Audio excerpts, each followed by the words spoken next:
Hey guys, so I just received my See.Sense 2.0 from Fullbeam Australia. I will put the link to this product in the description below, so make sure you check it out. Very fast postage, very good customer service from Fullbeam Australia. They sell a whole bunch of bike lights, so make sure you check them out. As I said, I'll put the link in the description. So what I purchased here is the See.Sense Elite. So it's 155 lumen rear light. They also do front lights, but this is the rear light.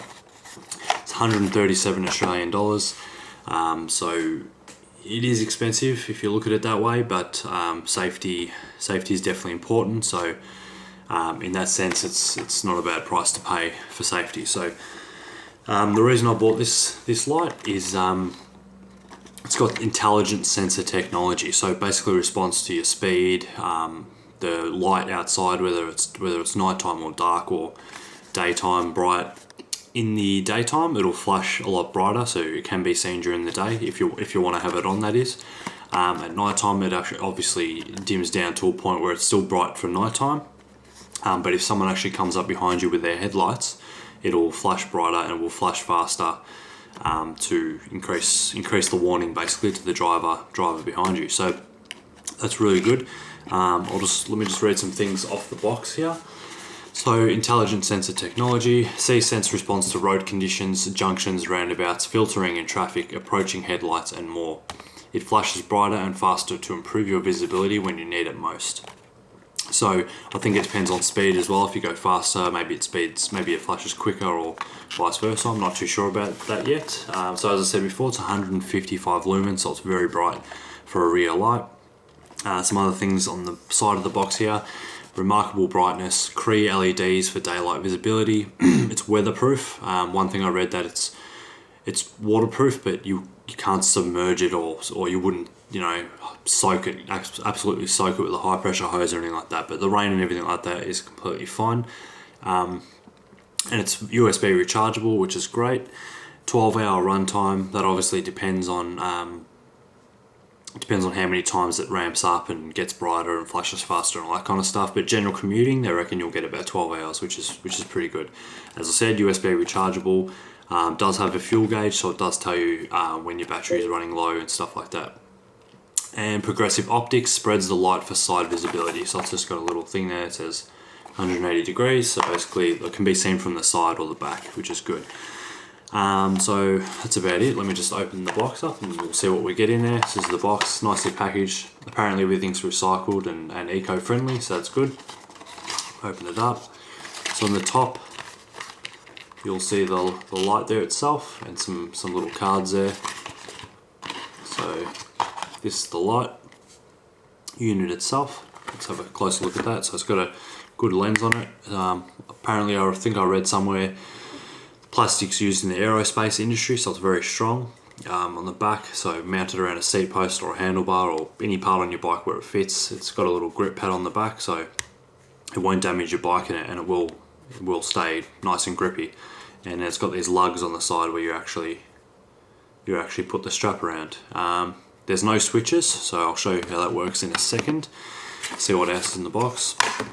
Underneath that flap, we've got a USB cord, which is pretty short, but it just uses I think it's a mini or a micro. Can't remember what it is. I think it's a micro USB, so they're very common. So you can get a longer one if need be, but no, it's fine. And you get two mounting straps, so pretty easy to mount.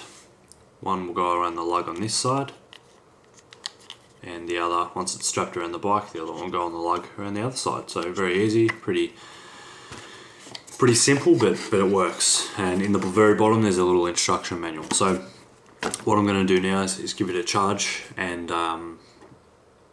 fit it to the bike, and we'll see exactly how it works.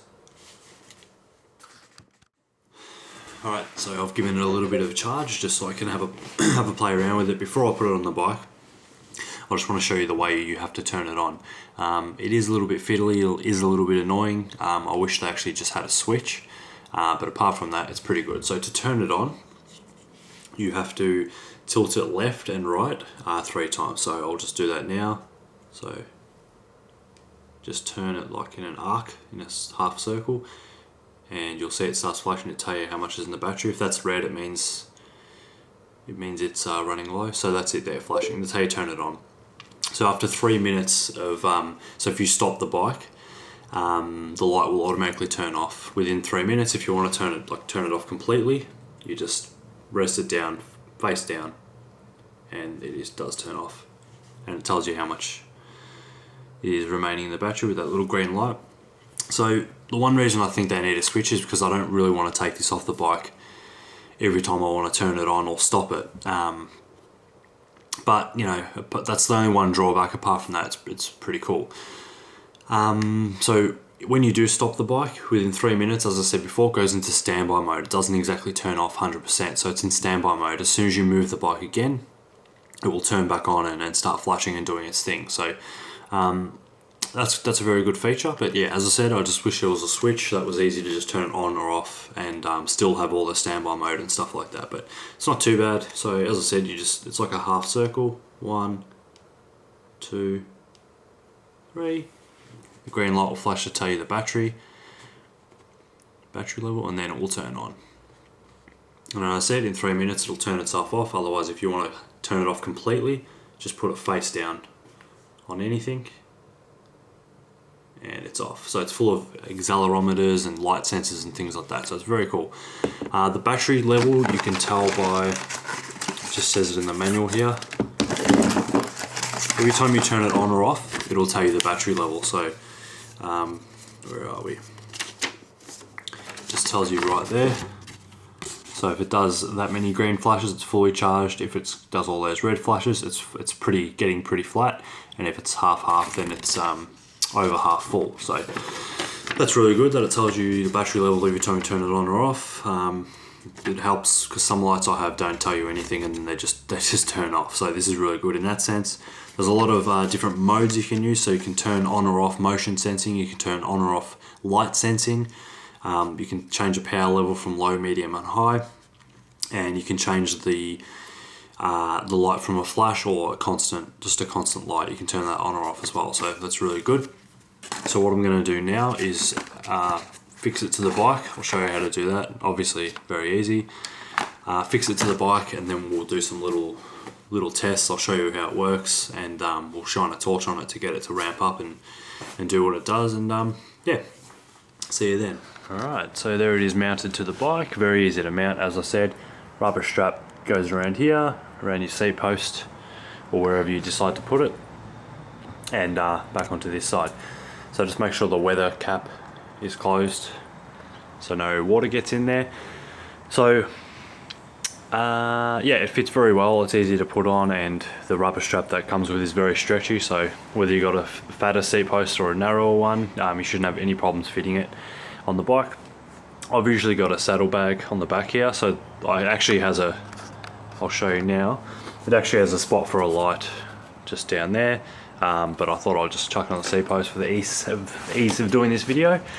And yeah, so that's it on the bike. So as I said, the one thing that I'm not a big fan of is to turn it on, you have to actually take it off the bike. I really wish they had a switch on this, but like I said, other than that, it seems like a little great light. So what I'll do now is I'll take it off and I'll turn it on and I'll put it back on the bike, switched on. There we go, switched on and working. So you'll find that this light, you probably can't tell on the camera, but it's very, very bright, even for daytime, which is good because daytime it obviously needs to be brighter. At night time it can dim down a bit because it's going to be more effective at night. So that's how it will look during the day. It doesn't look bright at all in the camera from what I can see, but it is very bright during the day. So the thing that I like a lot about this light is if you're going under a tunnel or somewhere dark, even during the day, it'll start flashing, it'll dim the light and flash a bit slower because you don't want to blind anyone in a dark tunnel. But if the light comes up behind you or you're riding during the day, it remains to flash quite bright. So what I'll do, wait till night time and I'll get this going again so you can see how it ramps up and gets brighter when we do shine a headlight effectively onto it, and we'll go from there. So guys, just before it's night time, I thought I'd quickly tell you what I've tried to do. Because of the motion, the way the light turns on, I've actually tried to attach it to the seat post and tilt the bike left and right to turn it on so you don't have to take it off the bike. I couldn't really get that to work very well without lifting the whole bike, so I don't think that's practical. But a cool way to turn it off, which is probably the thing I was worried about most, is turning it off when I get back from my ride. Turning it on, it's no big deal, but turning it off, the one thing I found that worked really good is what I'm about to show you. Alright, so as you can see, it's on and flashing. A good way to turn it off when you get back from your ride, just lift your bike up so the light is facing downwards, and it will turn off like so. That's pretty cool. But yeah, I couldn't turn it off by swaying the bike back and forth. Sorry, turn it on by swaying the bike back and forth, which is unfortunate. But as I said, when you jump on the bike and it's night time, you just turn it on. Turning it off is the main thing, so you can just turn it off that way permanently. Otherwise, you can just let it go into standby mode if you leave it flashing and the bike isn't moving for 3 minutes. So yeah, anyway, night time's coming soon, so I'll be able to show you what it's like at night.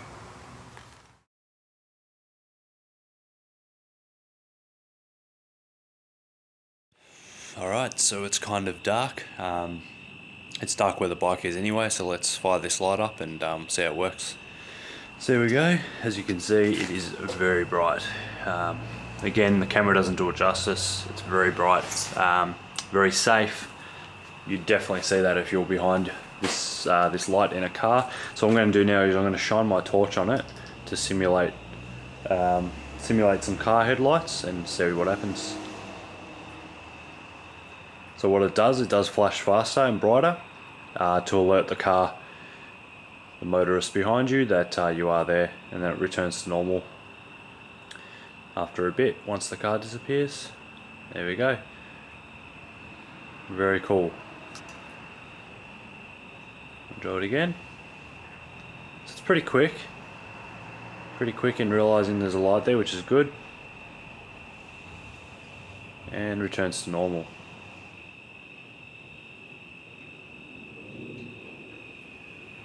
So I watched one of the videos, the See.Sense videos, the official videos, and what it shows is that when you're stopping at a set of lights or going around a roundabout or slowing down, the light actually flashes faster and brighter, I'm pretty sure, during the day anyway, to alert people that you are stopping, so cars do see when they're approaching lights or roundabouts and things like that. So yeah, it's an awesome light, and I'll wrap up the review in just a second. Actually, what I will do, because I think it'll be pretty cool, I'm going to put this new See.Sense light next to the light that I currently use, and we'll just see how much brighter it actually is, and what happens when we do shine the headlights or the torch on it. So let's have a look at that. Alright, so here's my current light. Not very bright. Looks bright in the camera, but it isn't very bright. And then you've got this. That one definitely gets my attention a lot more.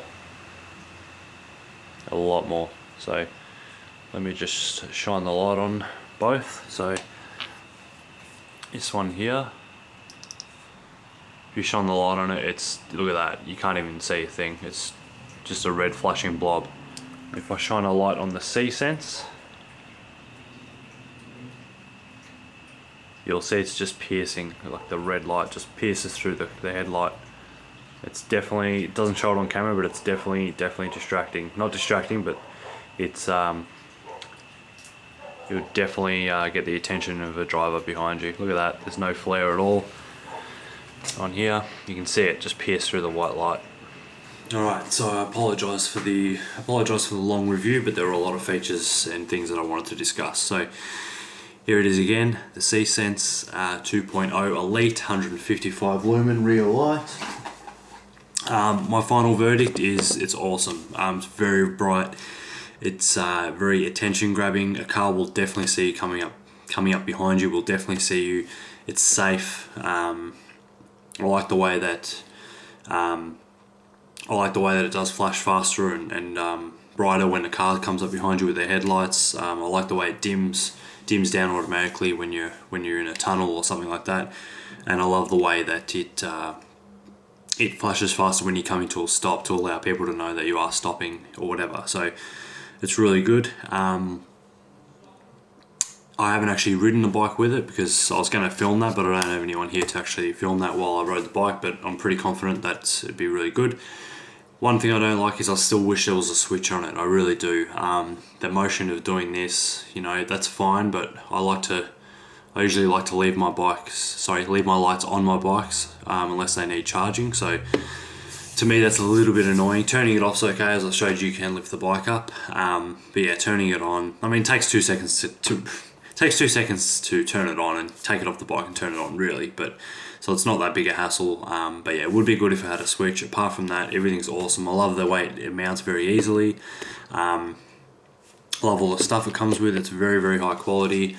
And most of all, I love the motion technology. It's really good. So definitely thumbs up from me. Make sure you visit Full Beam Australia. I was really happy with their customer service, their postage, and their price. Link in the description below for this light.